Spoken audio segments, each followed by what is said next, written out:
Hola, ¿cómo están? Bienvenidos a un nuevo espacio de Contexto Cubano. Les habla Felipe Gali desde Buenos Aires, Argentina. Fundamos este espacio con el objetivo de brindar información sobre Cuba desde Cuba con personas que viven en Cuba todos los días. Y nos encontramos con Ernesto y con Nicolás, que nos van a hablar sobre un tema muy importante. Este 27 de noviembre van a tener lugar las elecciones municipales, por así decirlo, para los delegados a la Asamblea Municipal del Poder Popular en las distintas circunscripciones que componen la isla, gobernada por el mismo régimen comunista desde 1959. Y para explicar este proceso, ¿quién mejor que personas que viven en Cuba todos los días? Nico y Ernesto, ¿cómo se encuentran? Bienvenidos. Hola, Sí, un muy gusto bien. estar aquí de nuevo.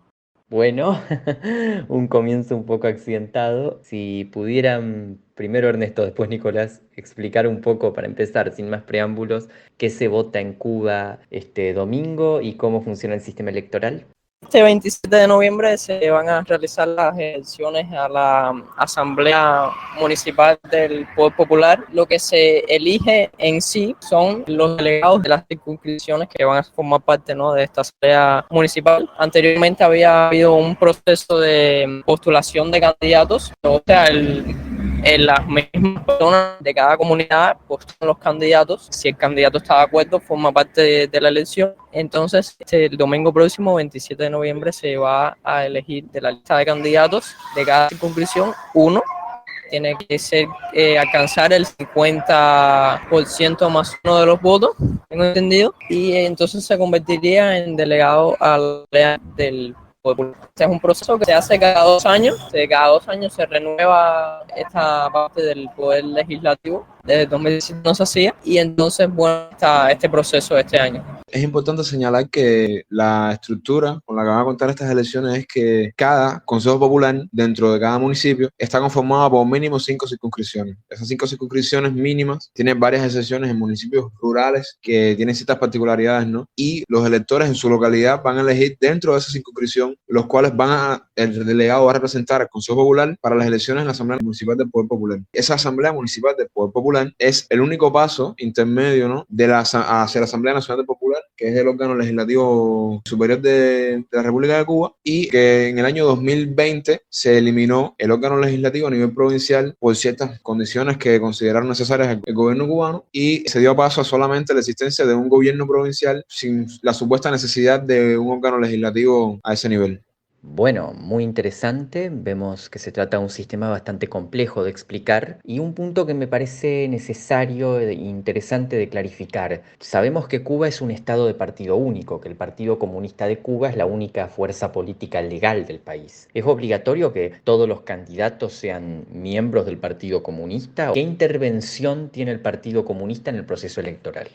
Bueno, a ver, todas las decisiones importantes dentro del país se toman a nivel de partido, y aunque técnicamente no es un requisito pertenecer o tener militancia en el Partido Comunista de Cuba o a la Unión de Jóvenes Comunistas, realmente es muy difícil que una persona ajena a esos intereses, ¿no?, llegue siquiera a ser nominado como candidato, como delegado, porque lógicamente no responde a los intereses del partido, que es la fuerza rectora de la sociedad y del Estado. Y al estar la Asamblea Nacional del Poder Popular, que es el órgano legislativo más importante, subordinada a esa control del Partido Comunista de Cuba, de cierta manera se da a entender de manera obligatoria, ¿no? Hay que responder a esos intereses, hay que militar en esos intereses del Estado para llegar a ser, dígase, diputado en la Asamblea Nacional del Poder Popular. Realmente han habido intentos de integrarse a los órganos legislativos del Estado. Más recientemente, en el año 2017, si mal no recuerdo, me pueden rectificar en el dato, hubo 2 candidatos de la oposición, eran opositores declarados, y lógicamente, después de enterarse de esta información, el Partido Comunista, fueron eliminados, ¿no?, de las candidaturas, porque lógicamente no responden a los intereses, y existe ese miedo latente de que poco a poco se vayan sumando individuos de la oposición o ajenos o contrarios a los intereses del partido y logren alcanzar cierta notoriedad dentro de la población como representantes ante los órganos legislativos. Concuerdo totalmente con Nico. Ha sido establecido legalmente de que haya que ser del Partido Comunista. Incluso hay diputados que no lo son, pero la amplia mayoría lo es, porque al final es un requisito no escrito, pero que sí hay que ser plegado totalmente al oficialismo. No hay espacio para un cargo público de ese tipo en el cual se sea abiertamente de la oposición. Han habido intentos en 2017 y recientemente, ahora en el 2022, de postular candidatos de la oposición y se les ha entorpecido el proceso, al final no se les permitió. Ahora hay un espacio en Twitter, creo que se llama Demolat, un podcast muy bueno sobre eso. En 2022 también se intentó que se postularan candidatos a la oposición y la seguridad del Estado, y al final todo el aparato del gobierno / partido hizo todo lo posible para que no se pudiera, y al final no se pudo. Entonces es un requisito no escrito y que al final esa militancia ayuda mucho. La Constitución le da al partido un carácter superior de alguna manera, o sea, no es un partido electoralista como tal, es un partido que, como bien lo dice la Constitución, es la fuerza dirigente superior de la sociedad. E incluso durante la redacción de la Constitución, muchas personas que participaron en ella dejaron muy patente que el partido estaba por encima prácticamente de los tres poderes del Estado, ¿no? Que era una fuerza omnipresente superior. Entonces, al final, aunque no esté dentro de lo establecido en las leyes, tiene mucho poder para ejercer su influencia y realmente no deja que se vaya de las manos el control que hay sobre este espacio público, ¿no? En estos cargos públicos. Es importante agregar, hasta cierto punto hablando de temas de libertad de expresión y de igualdad de las personas, que en el cuarto Congreso del Partido Comunista de Cuba, y estoy hablando de los años 90, fue que se permitió y se aceptó la posibilidad del ingreso a las filas del partido a las personas que profesaban algún tipo de fe religiosa. Esto tomó mucho tiempo a la dirección de la revolución aceptarlo, porque supuestamente los religiosos, las instituciones religiosas, eran ajenas al movimiento, por así decirlo, y no convenía que ellos pertenecieran a los órganos más importantes de la dirección o la administración central del Estado. Entonces, lógicamente, si la religión fue un obstáculo para realizar un proceso electoral en Cuba hace 30 años, la oposición o las personas que de alguna manera estén en desacuerdo con los intereses del Estado, es muy difícil creer que en algún punto cercano vayan a tener la oportunidad de manera libre de postularse como candidatos a diputados en la Asamblea Nacional.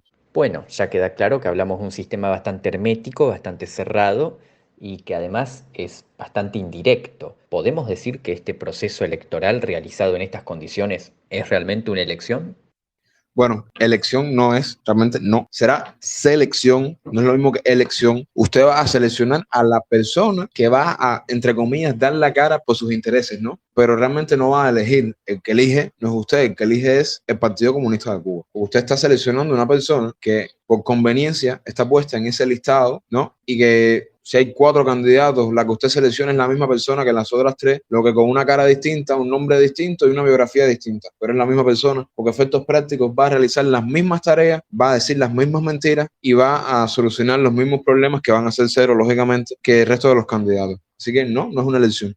Lo otro es que, a ver, se selecciona entre varias opciones, ¿no? Pero al final todas responden a lo mismo. Se selecciona al delegado de la circunscripción, pero que posteriormente ellos son los que eligen al que va a ser al único candidato a la Asamblea Nacional del Poder Popular. Entonces, encima de eso, a esa persona uno no la elige, uno la ratifica, ¿entiendes? Porque es una sola opción. No hay siquiera oportunidad de diferenciar, ¿no? Hay uno solo y ya, que eso es un proceso que viene posterior en marzo, a que son las elecciones generales, las parlamentarias, que a su vez ese parlamento ya elegido indirectamente de alguna manera, seleccionado, ratificado, es el que ratifica, valga la redundancia, al presidente, porque va a haber un solo candidato. Entonces, realmente es un sistema muy indirecto, a mi parecer muy ineficiente y sin ningún tipo de sentido, pero bueno, es el que hay. Entonces, más razón todavía, ¿no?, para hacerse. Muchas gracias, Nico y Ernesto, por estos puntos de vista. Y ya para entrar en el tema que nos ocupa, que es el proceso específico de este domingo, ¿en qué condiciones llega Cuba a estas elecciones? ¿Cuál sería el actual contexto cubano? Bueno, desde la última vez que hubo elecciones en Cuba, muchas cosas han cambiado. Cuba, pues, el modelo político que actualmente rige Cuba está en crisis. La gente ha cambiado su manera de pensar. En general han sucedido muchas cosas que cambian totalmente el panorama. La última vez que hubo elecciones generales fue en 2018, marzo de 2018, principio de 2018, sí. Y municipales 2017. En el 2018 fue cuando eligieron a Miguel Díaz-Canel presidente de Cuba. Desde entonces, Cuba se ha enfrentado a una crisis económica constante, como son los cubanos sabrán de lo que estoy hablando, la coyuntura en 2019, el recrudecimiento de algunas sanciones por parte de los Estados Unidos también ahondó un poco la crisis económica. Después vino la pandemia de la COVID-19, que fue lo que más impactó, porque se paró el turismo, todo el turismo, muchos ingresos que tenía el país dejaron de existir y con eso vino un descontento social enorme que estalló, como muchos saben, 11 de julio del 2021. O sea, ya ha empezado a tener un papel importante con hechos como el 27 de noviembre del 2020, cuando muchos artistas se reunieron frente al Ministerio de Cultura, el 28 de enero del 2021, cuando ocurre el famoso manotazo por parte de Alpidio Alonso, el ministro de Cultura, entre muchos otros hechos pequeños, pero que acumulándose, como que generaron una conciencia distinta en muchas personas sobre lo que estaba sucediendo. Como el 11 de julio, que fue un estallido social enorme que no pueden esconder ya de que la gente está muy cansada, un hecho demasiado grande, a pesar de que han tratado de movilizar toda la propaganda, toda la binaria mediática que tienen, pero es, o sea, innegable de que la gente estaba con un enorme grado de descontento. Después vino el 15N, que lograron reducir una iniciativa cívica muy grande que iba a haber, la lograron reducir por distintas vías, y bueno, a lo largo del 2022 de estas abiertas por los cortes de la electricidad, algo que en el 2018 era impensable para todos. O sea, yo nunca me hubiera imaginado antes que todo lo que pasó, ¿no? Del 11 de julio, el mismo 27N, yo nunca me hubiera imaginado que eso iba a pasar tan rápido, y como veo la mayoría de los cubanos. Entonces, sin duda alguna, se enfrentan a una crisis de legitimidad y será muy importante ver el resultado, no ya de, o sea, aquí no tenemos como partidos, ¿no? Para ver el resultado, para comparar si el Partido Comunista baja y sube otro, no. La cifra importante es la abstención, porque eso da el grado de legitimidad que tiene el proceso y se espera que la abstención suba. Probablemente en contexto cubano hagamos un análisis más adelante respecto a la participación, o sea, comparando la de distintos años de las municipales con el que salga, ¿no? Ahora el próximo domingo, para ver el impacto que ha tenido todo este conjunto de eventos desde la última vez que ocurrió este proceso. Pero bueno, va a ser muy interesante porque han pasado muchas cosas desde la última vez que se llevó a cabo. Vemos entonces que el Partido Comunista ya tendría el proceso atado y solo necesitaría de una participación elevada para dar una imagen de legitimidad. En ese sentido, quisiera saber, Nico y Ernesto, ¿qué ha hecho el oficialismo para impulsar a la gente a votar? ¿Cómo ha sido la campaña? ¿Se ha coordinado la oposición para llamar a la abstención? ¿Qué opinión tienen ustedes respecto a la abstención como forma de mostrar descontento?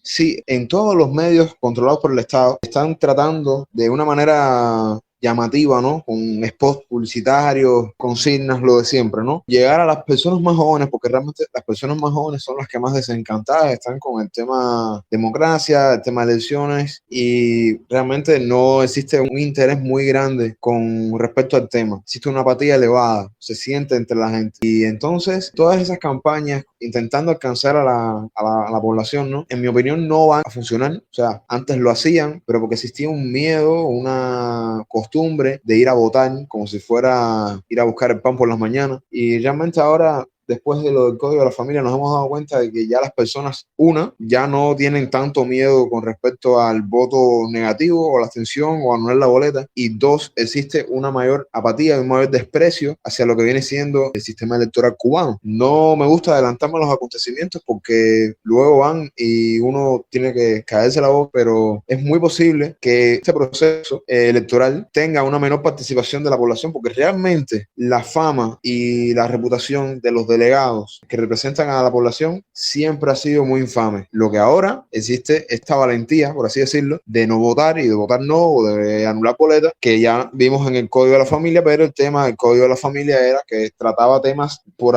decirlo de alguna manera, más cercanos al cubano, ¿no? Podemos hablar de matrimonio igualitario, de los derechos que tienen las personas ancianas, de varias cosas, ¿no? Y realmente la elección de los representantes del pueblo no llama la atención para nada en comparación relación a un código de la familia. El código de la familia es mucho más cercano a las personas porque de cierta manera nos afecta directamente. Pero todos sabemos que escojas a delegado A, escojas a delegado B o a C o a D, el resultado o los cambios que tenga o no tu localidad, ¿no? Van a ser los mismos. Entonces, por eso, sin adelantarme, considero que no va a haber una alta participación y si la hay, va a haber mucha disparidad, ¿no? En los votos y no va a salir el candidato que esperen ellos o el que más les convenga y tengan que hacer malabares, ¿no? Para lograr que salgan candidatos que respondan a sus intereses. Y realmente yo no voy a votar. Yo fui a votar en el Código de las Familias porque tenía que dar mi opinión respecto a eso. No debería haber ido a votar. Mi opinión, yo no debería haber ido a votar, pero yo tengo familia, yo, bueno, vivo con un anciano, cosas así, y consideraba que mi voto contaba dentro del Código de Familia porque daba garantías que no iban a poder ser sostenidas, ¿no? Para mi familia, para mí, pero prometo que en este proceso mi voto no va a estar contabilizado en las elecciones y creo que deberían hacer eso la mayoría de las personas y sobre todo los jóvenes porque corresponde a nosotros ahora presionarnos esa deslegitimidad que tiene el sistema electoral cubano completamente controlado por un partido político. Yo concuerdo con lo que dice Nico, haber una campaña muy dura para que la gente salga a votar. Creo que no va a tener muchos resultados porque la mayoría de la gente no está pensando en ir a votar para nada, la gente está pensando en hacer una cola para comprar un paquete de pollo, en ir a dar lugar a conseguir tal producto que no tiene. Entonces, no creo que haga mucho efecto la campaña que están haciendo. Están haciendo spot, están haciendo reportajes, el único 24 horas en una esquina de la pantalla del televisor sale el hashtag oficial voluntad de postular, creo, voluntad de elegir, algo así. Entonces ellos saben que la gente no está muy interesada en el proceso porque realmente no cambia mucho. Probablemente la participación, yo diría que es prácticamente 100% probable de que sea más baja que el Código de la Familia, que ya fue la más baja en la historia de todas las elecciones que han habido de algún tipo, ¿no? En cualquier proceso electoral o de consulta. En la historia de la revolución fue la más baja con 24, algo del 75%. Y considero que como estas son menos importantes, va a haber menos participación. Ahora habría que ver qué tan baja es. No sabría, habría que hacer una encuesta, bueno, y aquí hay los medios para hacer eso. Pero considero que es muy probable que sean más bajos que en ese proceso, porque a la gente no le interesa. Y he hablado con mucha gente joven y me ha dicho que realmente no va a ir a votar porque es su única manera de expresar la opinión que tienen del proceso, que es totalmente inútil. No sirve para nada porque la gente que se le permite participar como candidato es gente que no hace ninguna crítica real o sea, estructural al sistema. Simplemente a lo mejor tal vez puede que haya gente, o sea, íntegra, que tenga el objetivo de lograr algo bueno para su comunidad, pero el radio de acción que tienen es muy pequeño, no tienen casi recursos, entonces no sirve de nada y al final lo único que están haciendo es legitimar algo que no funciona. Entonces yo creo igual que la mejor opción es no participar,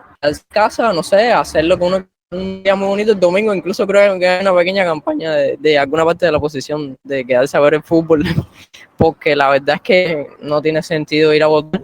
La oposición como tal, electoralmente no se ha unido para llamar a la abstención, pero unánimemente prácticamente llaman a la abstención, cada cual por su lado, pero lo hacen porque saben que es lo único que nos queda.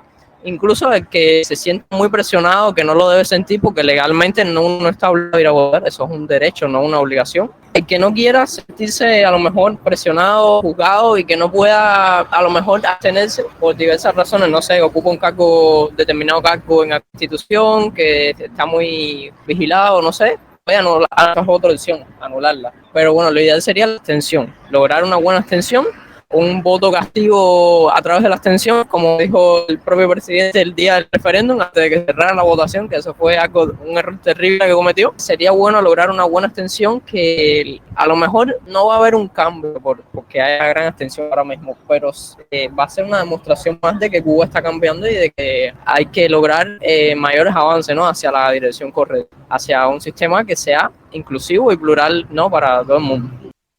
Nuevamente, muchas gracias Nico y Ernesto por sus opiniones, por su valentía. Y para cerrar, complementando con lo que han dicho sobre la abstención como una forma de mostrar descontento, yo tengo entendido que es posible ir a vigilar los escrutinios y quisiera saber, ¿es posible auditar la participación electoral en Cuba? ¿Es posible auditar la abstención que vaya a haber, vigilar la abstención de este proceso? ¿Se va a poder hacer algo así para comprobar que la abstención que publiquen, que la participación que publiquen sea efectivamente la participación real de la elección?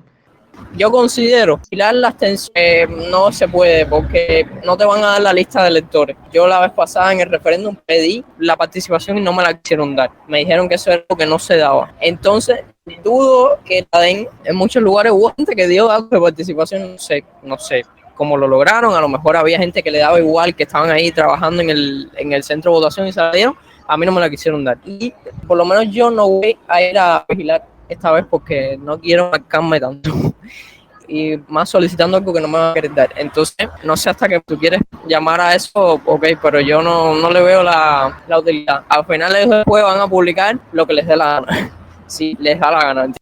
Muy bien, muchas gracias Nico y Ernesto nuevamente por aportar esta información, por aclarar estas dudas sobre el sistema electoral cubano, sobre el proceso que va a tener lugar y sobre la abstención para mostrar descontento contra un sistema que ya lleva 63 para 64 años en el poder y que ya da claras muestras de agotamiento. Y con eso cerramos este espacio de Contexto Cubano. Vamos a dejar las redes sociales para que puedan seguirlo ahora a continuación. Muchas gracias.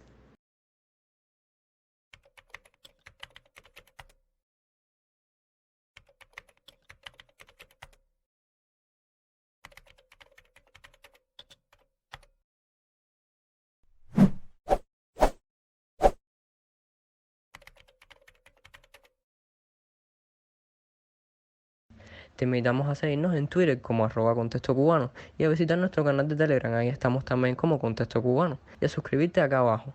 Vamos a seguir intentando ampliar nuestros espacios de difusión sobre la realidad de nuestra isla. Gracias por tu atención.